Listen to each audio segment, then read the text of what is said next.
ডোডো কিন্তু যখনই টিভিতে ওর পছন্দের গানগুলো শুনছে তখনই কিন্তু নাচতে শুরু করে দিয়েছে। এই দেখো ওর মাথায় বো ক্লিপটা লাগিয়ে দিয়েছে ওর দিদি ভাই। আর আমার শাশুড়ি মা গেছিলো কিন্তু কয়েকদিন আগে তার বাপের বাড়িতে, সেখান থেকে আসার সময় আমার মামি শাশুড়ি আমার জন্য এই প্যাশন ফ্রুটটা পাঠিয়ে দিয়েছে। এই ফ্রুটটা খেতে কিন্তু টক মিষ্টি, তোমরা যারা খেয়েছো তারা জানো, আমার কিন্তু বেশ ভালোই লাগে। আগেরবার আমার ননদিনী কিন্তু এটা মেখে আমাকে খাইয়েছিল, এবার কিন্তু আমি ওকে কপি পেস্ট করে নিয়েছি, নিজেই বাড়িতে বানিয়ে নিয়েছি। আর শাশুড়ি মা যখন কাজ থেকে ফিরলো তার কিন্তু খিদে পেয়েছিল, তো আমি ভাবলাম কি করে দেওয়া যায়, তো আমি একটা আলু সিদ্ধ বসিয়ে দিয়েছিলাম। আর সেই ফাঁকে ছাদে গিয়ে কিন্তু আমি এই ধনেপাতাটা নিয়ে এসেছি, দুটো টুকরোই যথেষ্ট, কারণ এটাতে জানো তোমরা যথেষ্ট সুন্দর একটা গন্ধ আসে। আর আমাদের ছাদে কিন্তু নাকচাপার দুটো গাছ হয়েছে, আর এই দেখো সুন্দর ফুল ফুটেছে দুটোতেই। কয়েকদিন আগেও পর্যন্ত আমি কুড়ি দেখেছিলাম, আজকে দেখলাম গিয়ে বেশ অনেকগুলো ফুল ফুটেছে, কারণ আমি মাঝখানে কয়েকদিন যাইনি ছাদে। আর এই দেখো আমি ধনেপাতাটা কুচিয়ে দিয়ে দিয়েছি, আলু কুচিয়ে নিয়েছি, আর শসা দিয়েছিলাম আর পেঁয়াজ দিয়েছিলাম, কারণ ওনার আবার টক জাতীয় কোনো খাবার উনি খেতে পারবে না। পেঁয়াজও দিয়েছিলাম একটু, আর লঙ্কা দিয়েছিলাম, ব্যাস এই দিয়ে মেখে দিয়েছিলাম।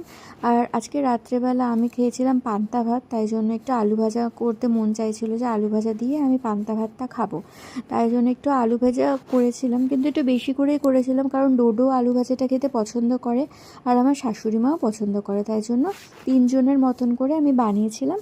আলু ভাজা দিয়ে আজকে পান্তা ভাতটা কিন্তু আমি কমপ্লিট করেছি। দেখো আমি প্রথমে একটু কালো জিরা দিয়ে দিয়েছিলাম আর হলুদ দিয়ে প্রথমে ভেজে নিয়েছি, আর পরে কিন্তু আমি তিনটের মতো লঙ্কা অ্যাড করেছিলাম, আর সবশেষে কিন্তু আমি পেঁয়াজটা দিয়েছি, কারণ আমার না খুব ভালো লাগে পেঁয়াজটা একটু কাঁচা কাঁচা থাকে, সেই যে ব্যাপারটা ওটা কিন্তু আমার খুব পছন্দ হয়, তাই জন্য আমি আলু ভাজাতে বিশেষ করে একদম লাস্টের দিকে দিই, যাতে একটু আধা কাঁচা ব্যাপারটা থাকে। আর প্রত্যেক দিনই কোনো না কোনো পার্সেল তো বাড়িতে আসছেই, সবসময় ওপেন করা হচ্ছে না, নাহলে তো ওপেন করলেও তোমাদেরকে সবসময় আমি দেখাতে পারছি না। আজকে এই প্যান্ডাটা এসেছিলো, এটা কিন্তু একটা বলতে পারো টেবিল ল্যাম্পের মতন, তো এটা আমি মানে দেখো ওপেন করে দেখাচ্ছি। বিকালবেলায় ভেবেছিলাম ওপেন করব, কিন্তু আমি সময় করে উঠতে পারিনি, তো এখন ডোডোকে মোটামুটি খাইয়ে দাইয়ে ফ্রেশ করিয়ে তো ওকে রেখে দিয়ে আমি এখন বসেছি এটা পার্সেলটা ওপেন করার জন্য।